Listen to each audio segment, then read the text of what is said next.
Hi, I'm Benjamin, and today I'll be answering the 3 questions for the video interview. First question, COVID-19 has had a tremendous effect on us and our communities. What is one joy for you that comes from living through the pandemic? What is one sorrow and one silver lining? I answered, COVID-19 has had an impact on all of us, both positive and negative. One negative impact of COVID-19 was the lack of in-person classes and overall college experience.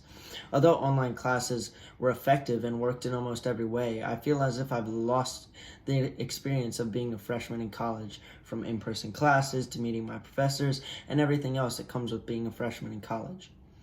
A positive effect I distinctly noticed in myself throughout this pandemic was my ability to embrace gratitude. I noticed that I have many things to be thankful for and many things I took for granted before the pandemic started. By embracing what you have and not complaining about what you don't have has helped me to realize how lucky I am to be in a great community surrounded by great people. A silver lining that I wrote about was the effect it had on my relationships in college. Being at ECU, the third largest school in North Carolina, I don't have the chance for group lectures or parties during the pandemic, places where you would usually meet people in large numbers. Instead, the people that I did end up becoming friends with, I was able to develop a close relationship and we were able to have a clear understanding of one another. Second question, tell us about a time you were resourceful. When I returned home from college this year, my younger brother was unable to perform well in his classes and unable to adjust to online schooling.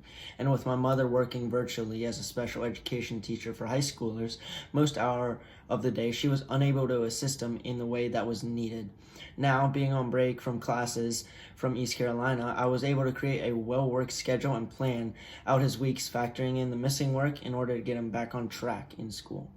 Third question, if you were placed in a tutoring role in the North Carolina Education Corps, what would you do in a situation where you were struggling to connect with or motivate your students? For this one, I put, being a college student myself, I can relate to children struggling to get motivation through online schoolwork. The first step I would take is contacting the child's parents and having virtual online one-to-one meetings with the student and with the parent. If that did not work, I would contact their advisor and their principal. The next step I would take is to create a sort of laid out week for the student, making it easier for the student to realize what and how much work they must complete each day, as well as giving them days off when they go above and beyond their intended goal.